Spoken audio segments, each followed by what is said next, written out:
여러분, 오늘 우리는 아주 현실적이고도 깊은 고민 하나를 함께 나누려 합니다. 바로 경제 능력 없는 배우자와의 연애와 결혼, 그 사이에서 어떻게 마음을 다스릴 수 있을까라는 물음입니다. 사랑은 마음의 문제이고 경제는 현실의 문제입니다. 하지만 이 둘은 결코 분리될 수 없습니다. 누군가를 사랑한다는 것은 결국 그 사람과 삶을 함께 나누고 같은 지붕 아래서 살아가고 같은 밥상을 함께 해야 하는 일이기 때문입니다. 그래서 우리는 흔히 이런 갈등 앞에 서게 됩니다. 내가 사랑하는 사람은 있지만 그에게 경제적인 능력이 없다면 나는 이 사랑을 계속 붙들 수 있을까? 연애는 가능하더라도 결혼은 가능할까? 사랑은 충분한데 현실이 발목을 잡고 있는 건 아닐까? 이 질문들은 단순히 돈에 대한 불안에서만 나오는 것이 아닙니다. 그 안에는 삶을 책임지고자 하는 마음, 안정적인 미래를 꿈꾸는 마음, 더 나은 삶을 향한 바람이 함께 깃들어 있습니다. 그래서 우리가 이 주제를 대할 때 그저 돈이 없어도 사랑만 있으면 된다라고 말하기는 어렵습니다. 또 반대로 사랑보다 돈이 더 중요하다라고 단정하기도 어렵습니다. 불교의 눈으로 이 문제를 바라본다면 우리는 먼저 고라는 진리를 떠올릴 수 있습니다. 부처님께서는 삶은 고통이다라고 말씀하신 것이 아니라 삶 속에는 고통이 있다라고 하셨습니다. 연애와 결혼이라는 아름다운 길 위에서도 우리는 반드시 이 고통의 문제를 만나게 됩니다. 경제가 풍족하면 풍족한 대로의 고민이 생기고 경제가 부족하면 부족한 대로의 갈등이 찾아옵니다.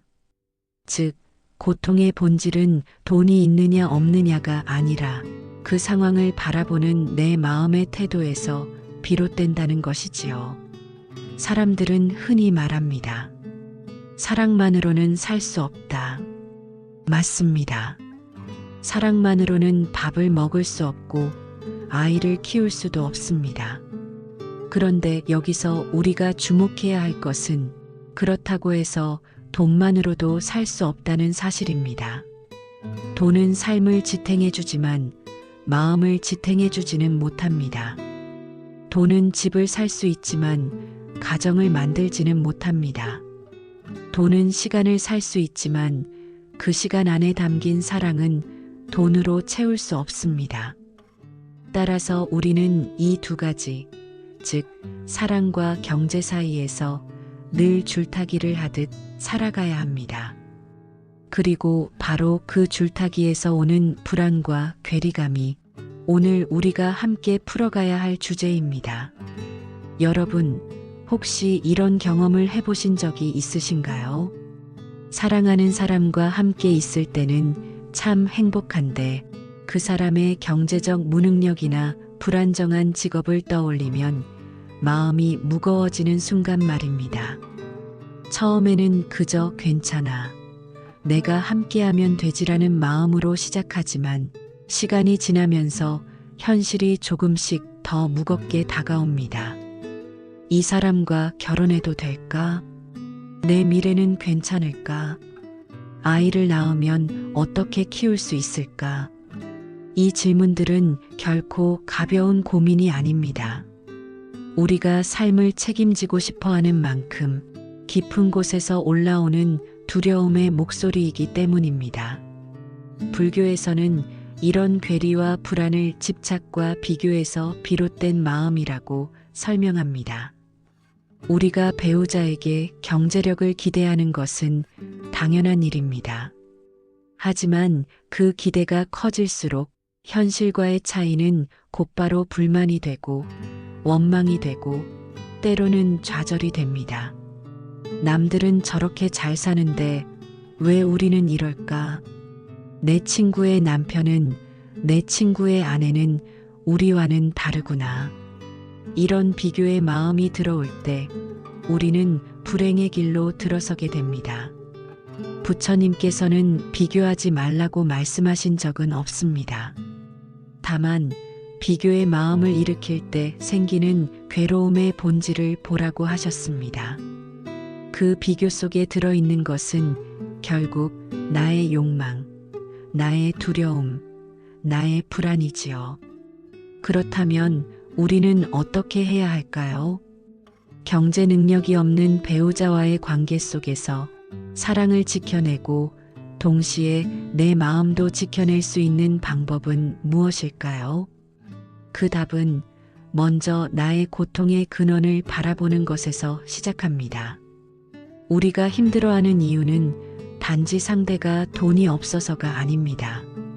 그 돈이 없는 현실이 내 삶을 흔들리게 만들 것이라는 두려움 때문입니다. 즉, 배우자를 탓하기 전에 내 안의 두려움과 불안을 먼저 마주해야 합니다. 사랑과 경제 사이의 괴리에서 오는 갈등은 결국 내 마음의 문제입니다. 그 괴리를 어떻게 받아들이고 어떻게 다스리느냐에 따라 같은 조건 속에서도 어떤 사람은 평화롭고 어떤 사람은 고통스럽습니다.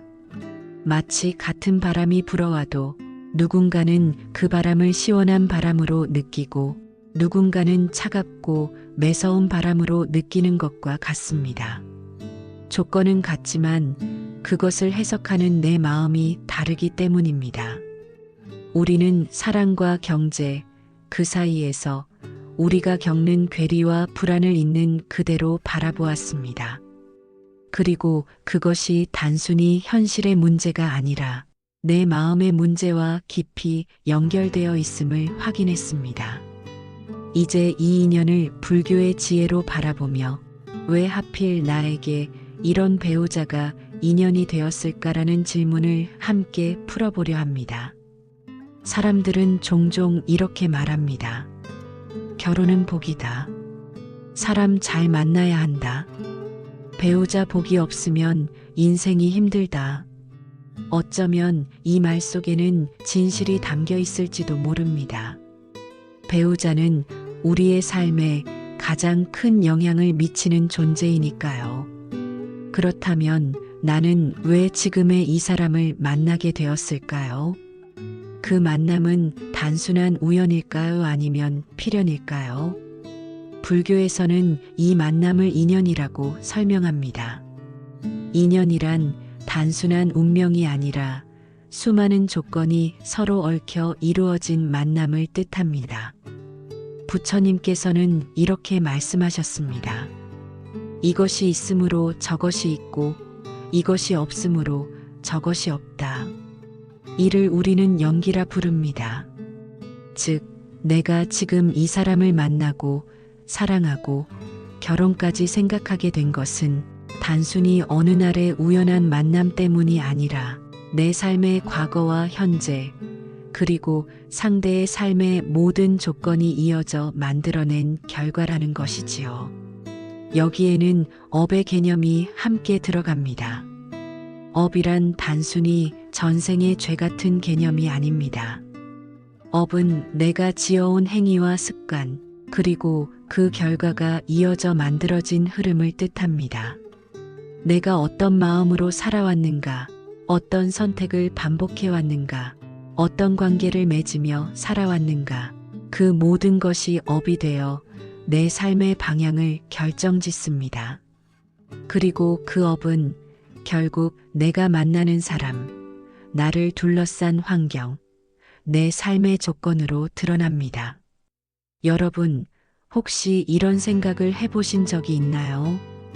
왜 나는 이렇게 경제적으로 부족한 사람을 만나 사랑하게 되었을까? 왜 나는 안정적인 배우자를 만나지 못했을까? 이 질문의 바탕에는 내가 선택한 사람에 대한 원망이 깔려 있을지도 모릅니다. 그러나 불교적 관점에서 보면 상대를 탓하기보다 그 만남이 나에게 주는 의미를 먼저 성찰하는 것이 필요합니다. 업과 인연의 눈으로 본다면 배우자의 경제적 부족함조차도 그냥 우연히 생긴 것이 아닙니다. 그것은 그 사람의 삶이 만들어온 업의 결과이고 동시에 나의 삶과 맞닿아 인연으로 이어진 조건입니다. 이때 중요한 것은 이 인연이 고정된 것이 아니라는 점입니다. 업은 돌덩이처럼 굳어있는 운명이 아닙니다. 업은 끊임없이 변할 수 있는 흐름입니다. 내가 새로운 행위를 지으면 새로운 업이 생기고 그에 따라 새로운 길이 열립니다. 즉, 배우자가 경제 능력이 없다고 해서 그것이 영원히 변하지 않는 운명이라고 단정할 수는 없습니다. 우리의 만남 속에서 서로의 업이 바뀌고 새로운 인연이 열릴 수도 있기 때문입니다. 여기서 우리는 중요한 깨달음을 얻게 됩니다. 내가 왜 이런 사람을 만났는가라는 질문은 결국 이렇게 바뀌어야 합니다. 내가 이 사람과의 만남을 통해 무엇을 배우고 어떻게 변화할 것인가? 불교에서 말하는 인연은 단순히 나를 얽매는 족쇄가 아닙니다. 오히려 그것은 내가 성장할 수 있는 수행의 장입니다. 여러분, 실제로 삶 속에서 이런 경험을 하신 분들이 있을 겁니다. 경제 능력이 없는 배우자를 만난 덕분에 내가 더 자립적으로 살아가는 법을 배우게 된 경우, 배우자의 부족함을 바라보며 나의 기대와 집착을 내려놓게 된 경우, 함께 어려움을 이겨내면서 서로 간의 신뢰와 사랑이 더 깊어지는 경우, 이처럼 인연은 단순히 나에게 고통만 주는 것이 아닙니다. 그 안에는 반드시 내가 배워야 할 의미가 숨어 있습니다. 부처님께서는 이렇게 말씀하셨습니다. 모든 만남에는 그 이유가 있다. 그것이 잠시 스쳐 지나가는 인연일지라도 그 안에는 배우고 익혀야 할 법이 있다. 즉, 배우자와의 인연은 결코 헛된 만남이 아닙니다. 그 사람이 나에게 기쁨을 주든 고통을 주든 그 인연은 나의 삶을 비추는 거울입니다. 그렇다면 우리는 어떻게 이 인연을 대해야 할까요? 가장 중요한 것은 탓하지 않는 것입니다. 내가 왜 이런 사람을 만나 고생하나라고 원망하는 순간 그 인연은 나를 올가매는 족쇄가 됩니다. 하지만 이 인연을 통해 내가 무엇을 배울 수 있을까라고 묻는 순간 그 인연은 나의 스승이 됩니다. 경제 능력이 없는 배우자 역시 나에게는 탐욕과 집착을 내려놓는 법을 가르쳐주는 스승일 수 있습니다. 나의 두려움과 불안을 직면하게 해주는 거울일 수 있습니다. 그리고 때로는 진정한 사랑과 자비가 무엇인지를 보여주는 길잡이가 될 수도 있습니다. 이제 여러분께 이렇게 말씀드리고 싶습니다. 배우자와의 인연을 업의 관점에서 바라보세요. 그 만남은 우연이 아니라 내 삶이 나를 이끈 필연입니다. 그 필연을 거부하지 말고 그것을 지혜의 길로 삼으십시오. 그럴 때 고통은 더 이상 고통이 아니라 수행의 밭이 됩니다. 우연처럼 보이는 만남도 사실은 수많은 조건이 얽혀 일어난 결과입니다. 그리고 그 인연 속에는 반드시 내가 배워야 할 지혜가 숨어 있습니다. 이제 우리는 조금 더 직접적인 질문 앞에 서보려고 합니다. 바로 돈과 행복, 그 둘은 어떤 관계일까? 라는 질문입니다. 많은 사람들이 이렇게 말합니다. 돈이 있어야 행복하다. 가난하면 불행하다. 어떤 사람은 돈이 행복의 전부는 아니지만 그래도 돈이 없으면 힘들다라고 말합니다. 그렇다면 불교는 이 문제를 어떻게 바라볼까요? 부처님은 과연 돈을 부정하셨을까요? 아니면 돈을 행복의 조건으로 인정하셨을까요? 우선 분명히 해야 할 것이 있습니다. 불교는 돈 자체를 죄악시하지 않습니다. 돈은 단지 수단일 뿐 그 자체로 선도 악도 아니기 때문입니다. 부처님 당시에도 경제적 배경은 사람들의 삶을 좌우했습니다. 부자 장자들이 부처님께 귀의하기도 했고 가난한 이들이 수행자로 들어오기도 했습니다. 부처님은 이 모두를 차별하지 않으셨습니다. 그분의 눈에는 부자와 가난한 자 모두가 고통을 지닌 존재였기 때문입니다. 즉, 돈이 있든 없든 고통은 사라지지 않는다는 것입니다. 여러분, 혹시 이런 이야기를 들어보신 적이 있나요? 큰 부를 가진 이가 불면증에 시달리고 항상 마음이 불안해 술과 약물에 의존하며 사는 경우, 겉으로는 남부럽지 않은 삶을 사는 것 같지만 내면은 늘 허전하고 불안한 경우 말입니다. 반대로 가진 것이 거의 없어도 하루하루를 감사하며 작은 행복을 소중히 여기며 사는 사람도 있습니다. 소박한 밥 한 그릇에 웃음을 나누고 가족과 함께 앉아 있는 그 순간에 충분히 만족하는 사람 말입니다. 이 두 예시는 우리에게 이렇게 말해줍니다. 돈이 행복의 절대 조건은 아니다. 돈은 행복을 만들어내는 것이 아니라 단지 행복을 표현할 수 있는 도구일 뿐이다. 불교에서는 행복을 이렇게 설명합니다. 행복은 바깥에서 오는 것이 아니라 내 마음에서 일어난다. 돈은 외부 조건입니다. 내 마음이 그것을 어떻게 쓰고 어떻게 바라보고 어떻게 받아들이느냐에 따라 그 돈은 나에게 행복의 도구가 될 수도 있고 괴로움의 도구가 될 수도 있습니다. 부처님께서 설하신 경전 중 안복경에는 이런 구절이 있습니다. 적절히 살아가는 것은 복이고 자신의 능력에 맞게 쓰는 것도 복이며 탐욕에 빠지지 않는 것은 더욱 큰 복이다. 즉, 돈이 많고 적음보다 더 중요한 것은 내가 그 돈을 어떻게 쓰고 어떻게 다루느냐입니다. 경제적 풍요만을 쫓는다면 우리는 끝없는 욕망의 굴레에 갇히게 됩니다. 돈은 많아도 결코 만족할 수 없게 되지요. 하지만 내가 가진 만큼에 만족하며 살 줄 알면 작은 돈도 큰 행복이 됩니다. 이제 조금 더 현실적인 이야기를 해볼까요? 경제 능력이 없는 배우자와 함께 살 때 가장 크게 다가오는 것은 바로 불안입니다. 앞으로 우리 가정은 어떻게 될까? 아이들 교육은 어떻게 할까? 노후는 어떻게 준비할 수 있을까? 이 불안은 당연합니다.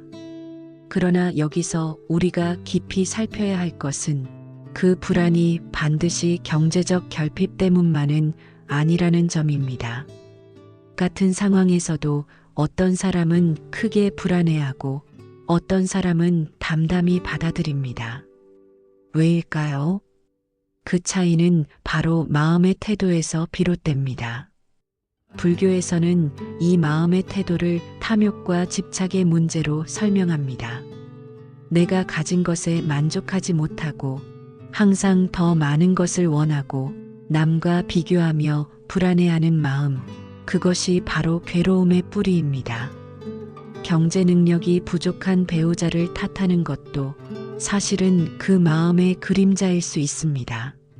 내가 원하는 삶의 조건이 충족되지 않으니 그 원인을 상대에게 돌리는 것이지요. 그러나 불교는 이렇게 묻습니다. 그 불안의 뿌리는 정말로 배우자에게 있는가? 아니면 내 집착과 욕망 안에 있는가? 여러분, 돈은 분명히 필요합니다. 그러나 그것이 행복의 절대 조건이 될 수는 없습니다. 돈은 삶의 조건일 뿐 행복의 본질이 아닙니다. 우리가 행복을 찾고자 한다면 먼저 내 마음이 무엇을 욕망하고 있는지, 무엇을 두려워하고 있는지를 들여다보아야 합니다. 그리고 그 마음을 조금씩 내려놓을 때 우리는 비로소 돈에 많고 적음에 휘둘리지 않게 됩니다. 여기서 여러분과 함께 아주 짧은 마음 챙김 명상을 해볼까요? 잠시 눈을 감고 깊게 호흡을 해봅니다. 숨을 들이쉴 때는 나는 지금 숨을 들이쉰다. 숨을 내쉴 때는 나는 지금 숨을 내쉰다. 그 단순한 호흡 속에서 내 마음은 점점 고요해집니다. 그리고 속으로 이렇게 말해봅니다. 돈은 조건일 뿐이다. 진정한 행복은 내 마음에서 일어난다. 이 문장을 천천히 되새길 때 우리는 점점 더 자유로워집니다. 외부 조건에 휘둘리지 않고 내 마음에서 오는 평화를 느낄 수 있게 되지요. 부처님의 가르침을 한 구절 인용해 보겠습니다. 세상에서 가장 큰 부자는 만족을 아는 사람이다. 경제적 풍요는 우리를 편안하게 해줄 수는 있습니다. 하지만 그것이 행복의 전부가 될 수는 없습니다. 진정한 행복은 내가 가진 것 안에서 만족하고 감사할 줄 아는 그 마음에서 시작됩니다. 이제 우리는 경제 능력이 없는 배우자와 함께 살아가는 삶 속에서 가장 깊은 고민 중 하나인 불안에 대해 이야기하려 합니다. 사람들은 말합니다. 돈이 없어 불안하다. 앞날이 불확실해 두렵다. 배우자가 의지할 만한 경제력을 갖추지 못해 마음이 무겁다. 하지만 조금 더 깊이 들어가 보면 이 불안의 뿌리는 단순히 돈이라는 외적 조건에만 있는 것이 아닙니다. 불안은 부족에서 오는가? 우리는 자주 이렇게 생각합니다. 돈이 없으니 불안하다. 경제적 여유만 있다면 모든 게 괜찮을 텐데. 하지만 정말 그럴까요? 부자가 된 사람들도 불안에 시달립니다. 많은 재산을 가진 이들은 그 재산을 잃을까 두려워하고 더 큰 부를 이루지 못할까 불안해합니다. 즉, 불안은 단순히 돈이 없는 것에서 오는 것이 아니라 마음의 집착과 두려움에서 비롯됩니다. 부처님께서는 이런 마음의 근원을 탐, 진, 치라 하셨습니다. 탐욕은 더 가지려는 집착, 성냄은 원하는 대로 되지 않을 때의 반발, 어리석음은 사물의 본질을 보지 못하는 어둠입니다. 우리가 돈과 삶에 대해 느끼는 불안은 바로 이 세 가지 뿌리에서 자라납니다. 배우자의 경제 능력과 나의 불안. 여러분, 가만히 생각해 보세요. 내 배우자가 돈을 잘 벌지 못해서 나는 불안하다. 이 말 속에는 단순한 경제적 어려움 이상의 것이 숨어 있습니다. 그 속에는 앞으로 내가 고생하지 않을까? 우리 가정이 무너지지 않을까? 주변 사람들이 우리를 어떻게 볼까? 라는 두려움이 함께 들어 있습니다. 즉, 불안은 돈의 부족에서 오는 것이 아니라 미래를 통제하지 못한다는 사실에서 오는 것입니다. 불교에서는 이 세상을 무상이라 부릅니다. 모든 것은 변합니다. 경제적 조건도, 인간관계도, 건강도, 그 어떤 것도 고정되어 있지 않습니다. 따라서 불안을 없애는 길은 세상을 통제하려 애쓰는 데 있지 않습니다. 오히려 변화를 있는 그대로 인정하고 그 속에서 나의 마음을 단단히 세우는 데 있습니다. 많은 사람들은 불안을 느낄 때 그것을 없애려 합니다. 난 불안하지 않아야 해. 괜찮을 거야, 괜찮을 거야. 하지만 억지로 덮는다고 해서 사라지지 않습니다. 부처님께서도 가르치셨습니다. 있는 그대로 보라. 불안이 올라올 때 이렇게 말해보세요. 아, 지금 내 마음에 두려움이 올라오고 있구나. 앞날을 장악하고 싶지만 그럴 수 없어 두려운 거구나. 이렇게 두려움을 있는 그대로 인정하는 순간 불안은 이미 그 힘을 조금 잃게 됩니다. 왜냐하면 우리는 더 이상 그것을 숨겨야 할 적으로 보지 않고 살펴야 할 마음의 현상으로 보기 때문입니다. 불안이 생길 때마다 이렇게 물어보세요. 나는 지금 무엇을 붙잡고 싶어 하는가? 돈일까요? 안정된 생활일까요? 남들이 부러워할 만한 삶일까요? 대부분 불안은 내 뜻대로 되어야 한다는 집착에서 시작됩니다. 배우자가 경제적으로 부족할 때 우리는 이렇게 집착합니다. 내 배우자는 마땅히 돈을 잘 벌어야 해. 가정은 반드시 안정적이어야 해. 나는 고생해서는 안 돼. 이 생각이 꺾일 때 불안이 시작되는 것입니다. 불교에서는 이것을 고진멸도로 설명합니다. 괴로움이 생기는 원인은 바로 집착이고 그 집착을 내려놓을 때 괴로움은 사라질 수 있습니다. 그렇다면 어떻게 두려움을 지혜로 바꿀 수 있을까요? 첫째, 현실을 직시하는 용기가 필요합니다. 내 배우자가 지금 경제적으로 능력이 부족하다. 이것을 인정하는 것이 출발점입니다. 꾸미지 않고 부정하지 않고 있는 그대로 보는 것입니다. 둘째, 내가 통제할 수 없는 부분과 통제할 수 있는 부분을 구분하는 것입니다. 배우자의 경제력은 내가 대신 바꿀 수 없는 영역입니다. 그러나 내가 마음을 어떻게 다스리고 어떤 태도로 삶을 꾸려가는지는 내 선택입니다. 셋째, 불안한 상황 속에서 내가 배울 수 있는 덕목을 찾는 것입니다. 인내, 연민, 지혜, 만족.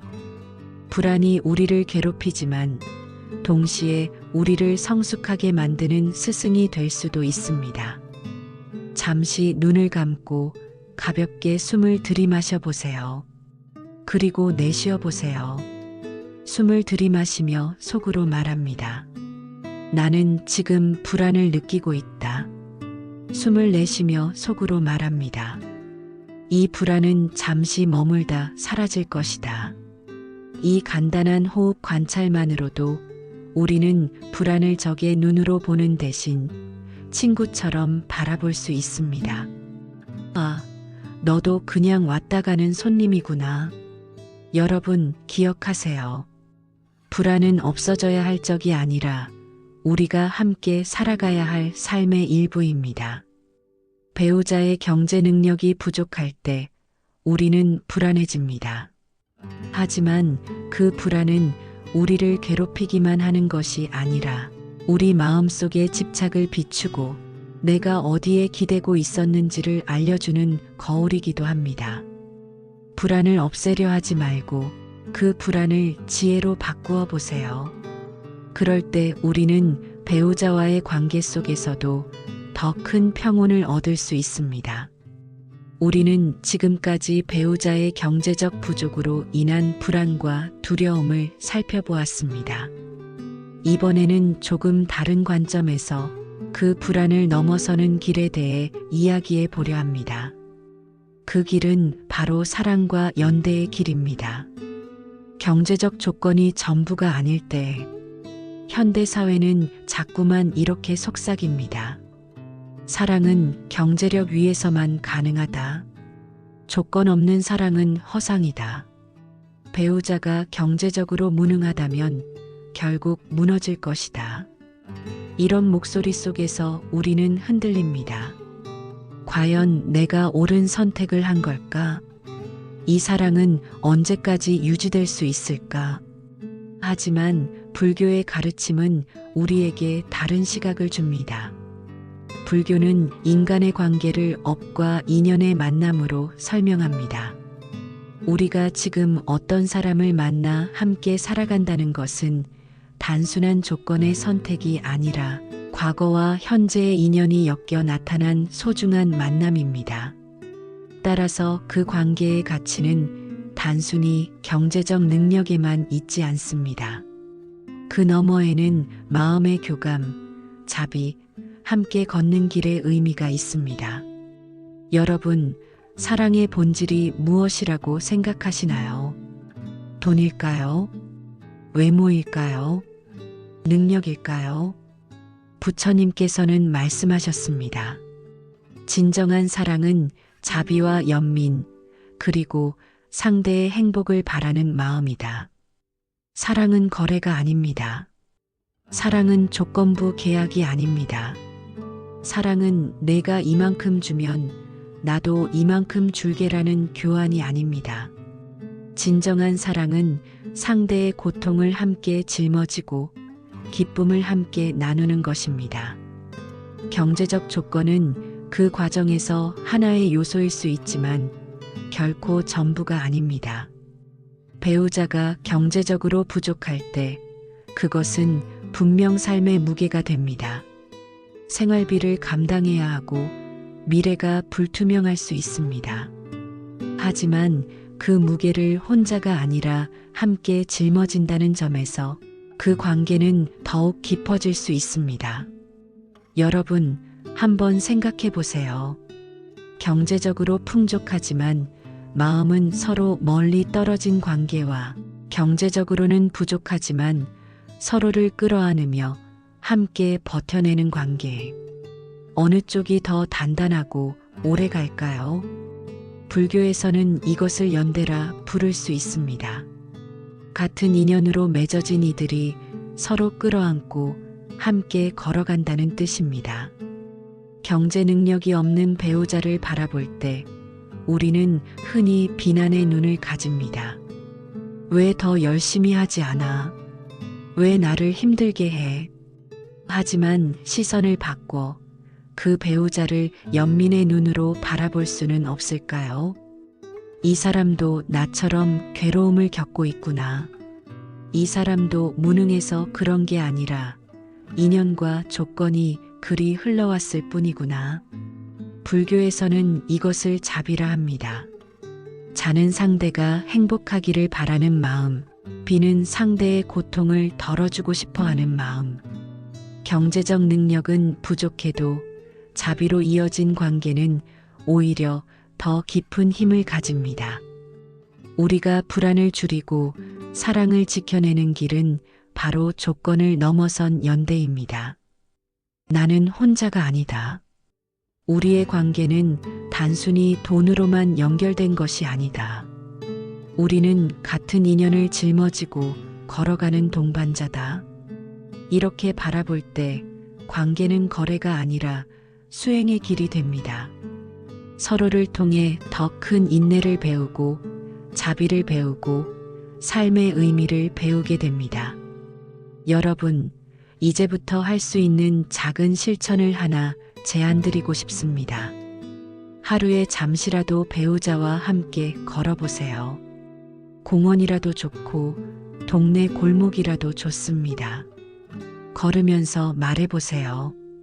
우리가 돈은 부족하지만 그래도 함께 걸을 수 있어서 고마워. 이 길을 너와 같이 걷는 것만으로도 나는 위로가 된다. 이렇게 나누는 짧은 순간들이 경제적 조건을 넘어서는 연대의 힘을 길러줍니다. 불교에서 부부관계는 단순히 생활 공동체가 아닙니다. 그것은 서로를 수행의 동반자로 바라보는 관계입니다. 배우자의 부족함은 나에게 연민을 배우게 하고 나의 부족함은 배우자에게 자비를 일깨워 줍니다. 이렇게 서로의 부족함을 통해 함께 성장할 수 있다면 그 관계는 세상의 어떤 조건보다도 강한 끈으로 이어지게 됩니다. 눈을 감고 마음속으로 배우자를 떠올려 보세요. 그리고 이렇게 속으로 읊어보세요. 당신이 행복하기를 바랍니다. 당신이 고통에서 벗어나기를 바랍니다. 당신이 평온하기를 바랍니다. 이 짧은 자비의 기원만으로도 마음은 한결 부드러워지고 조건을 넘어선 연대의 길을 열어갈 수 있습니다. 여러분, 경제적 조건은 삶의 중요한 부분입니다. 그러나 그것이 관계의 전부가 될 수는 없습니다.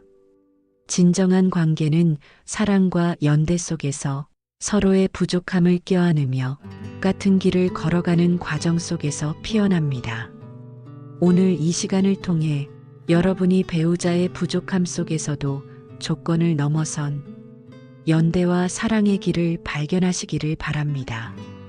이번에는 조금 더 구체적으로 내 마음을 어떻게 지킬 것인가에 대해 이야기해 보겠습니다. 여러분, 우리 마음을 괴롭게 하는 가장 큰 원인 중 하나는 바로 비교입니다. 친구의 남편은 승진해서 집을 장만했다는데, 이웃은 맞벌이로 풍족하게 산다는데, SNS 속 사람들은 늘 여행을 다니고 호화로운 식사를 즐긴다는데, 이런 모습을 볼 때마다 우리는 내 배우자, 내 가정을 비교하게 됩니다.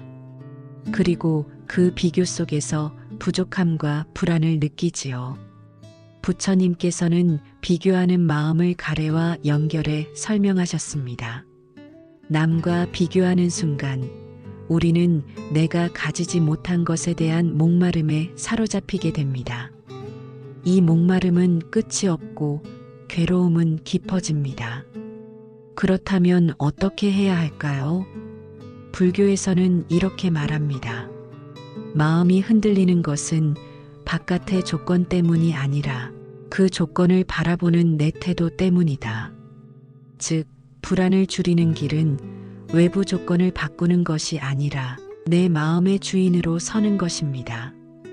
비교 대신 지금 있는 것에 감사하기, 불만 대신 나와 배우자가 노력하는 과정을 존중하기, 조건 대신 관계의 따뜻함을 발견하기.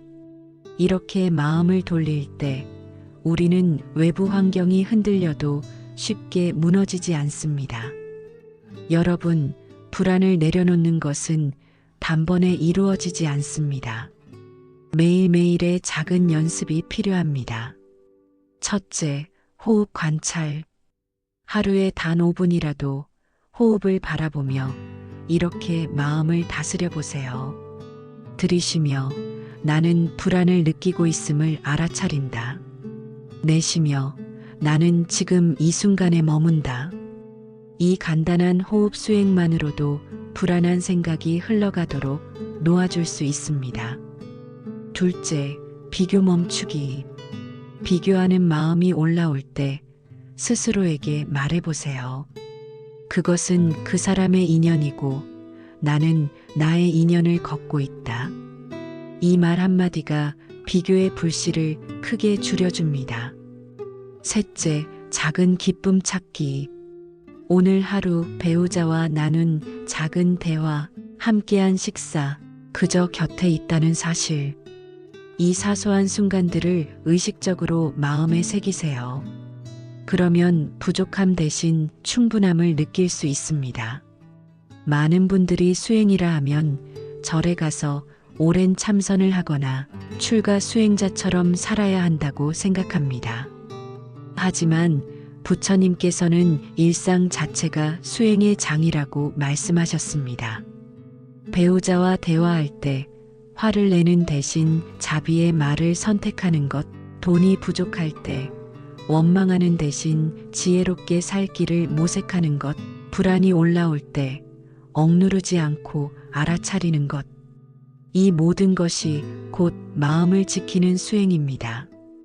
여러분, 경제적 조건이 부족할 때 우리는 쉽게 불안해집니다. 하지만 그 불안을 잘 바라보고 다스릴 수 있다면 그 부족함은 오히려 내 마음을 단단하게 하는 기회가 됩니다. 이것이 바로 불교에서 말하는 고를 통한 깨달음의 길입니다. 괴로움이 있어 우리는 배우고 배우면서 마음을 성장시킵니다. 따라서 경제적 부족은 불행의 이유가 될 수도 있지만 동시에 수행의 길이 될 수도 있습니다. 잠시 눈을 감고 호흡을 가다듬어 보세요.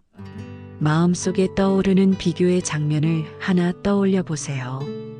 그리고 이렇게 속으로 말합니다. 그것은 그 사람의 인연일 뿐이다. 나는 나의 길을 걷고 있다. 이 길 위에서 나는 배우자와 함께 배우고 자라고 있다. 이 말을 되뇌는 순간 비교는 조금씩 힘을 잃습니다.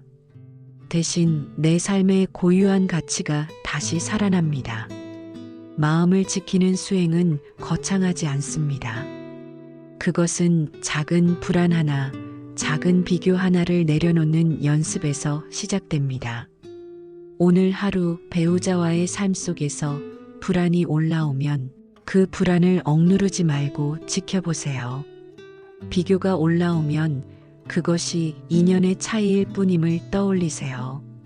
그리고 지금 이 자리에서 이미 충분히 함께 걷고 있다는 사실을 기억하세요. 그때 우리의 마음은 경제적 조건을 넘어 진정한 평온과 자비의 길 위에 서게 될 것입니다. 오늘 우리는 긴 여정을 함께 걸어왔습니다.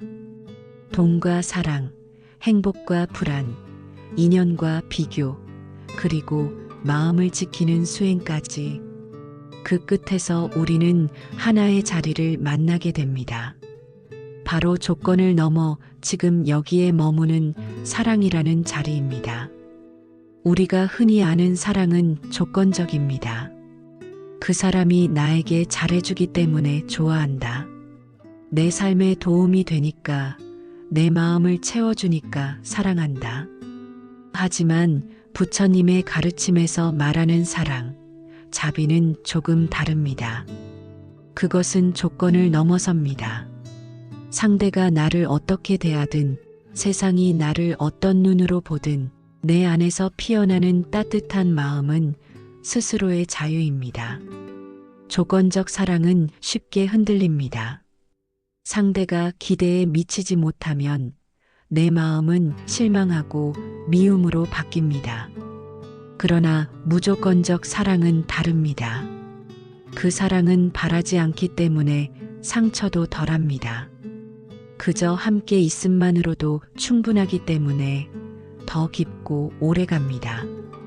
우리는 늘 조건을 따집니다. 조금만 더 벌면 행복할 텐데, 조금만 더 안정되면 사랑할 수 있을 텐데, 조금만 더 인정받으면 나도 괜찮을 텐데. 하지만 그 순간이 올 때까지 우리의 마음은 늘 기다림 속에 묶여 있습니다. 마치 행복을 먼 미래의 약속처럼 두고 지금 이 순간을 저당 잡히는 것이지요. 그러나 불교는 이렇게 말합니다. 지금 이 자리, 이 순간이 곧 수행의 자리요, 사랑의 자리다. 지금 내 곁에 있는 사람을, 지금 내 앞에 놓인 밥 한 그릇을, 지금 내 호흡을 있는 그대로 바라보는 순간, 그곳에 이미 충만한 사랑이 깃들어 있습니다. 그것은 미래의 조건이 만들어주는 것이 아니라 지금 내가 깨어 있음을 통해 피어나는 것입니다. 사랑은 종종 불안과 비교 속에서 흔들립니다. 저 사람은 더 좋은 배우자를 만났는데 나는 왜 이럴까? 저 집은 풍족한데 우리는 왜 이렇게 힘들까? 이런 비교의 마음은 사랑의 빛을 가려버립니다. 그러나 여러분, 사랑은 비교 속에서 빛나지 않습니다. 사랑은 있는 그대로의 관계, 있는 그대로의 인연 안에서 피어납니다. 내가 가진 것, 내가 누리는 것이 크지 않아도 괜찮습니다. 그 속에서 서로를 바라보는 따뜻한 눈빛, 함께 나누는 소박한 식사 한 끼, 힘들 때 건네는 말 없는 손길. 이런 작은 순간이 바로 조건을 넘어선 사랑입니다. 그 사랑은 경쟁과 비교의 바람에도 꺼지지 않습니다. 부처님은 자비행을 강조하셨습니다. 자비는 멀리 있는 것이 아닙니다. 먼저 나 자신에게, 그리고 가장 가까운 사람에게 시작됩니다. 내가 나를 미워할 때 스스로에게도 따뜻하게 말 걸어보세요. 괜찮아. 나는 지금 이대로 충분해. 내 옆에 사람에게도 같은 마음을 건네보세요. 당신이 있어서 고마워. 함께 걸어줘서 든든해. 사랑을 수행으로 삼는다는 것은 거창한 희생이나 위대한 행위가 아닙니다. 그저 매 순간 내 마음을 지키며 작은 친절을 실천하는 것. 그 속에서 사랑은 저절로 자라납니다. 여러분께 이렇게 말씀드리고 싶습니다. 사랑은 멀리 있지 않습니다. 사랑은 거대한 것도 아닙니다. 사랑은 지금 여기 내 호흡 속에, 내 눈빛 속에, 내 미소 속에 이미 머물러 있습니다. 조건을 따지며 기다릴 필요가 없습니다. 내 안의 사랑은 지금 이 순간에도 피어날 수 있습니다. 오늘의 여정을 마치며 작은 개송 하나를 여러분께 드립니다. 조건은 바람 같아 스쳐가고 사랑은 땅 같아 묵묵히 머무네. 지금 이 순간을 품을 때 이미 충만한 삶이 여기 있네. 여러분, 이 개송처럼 오늘 하루 조건을 따지지 않고 지금 이 순간을 품어보세요.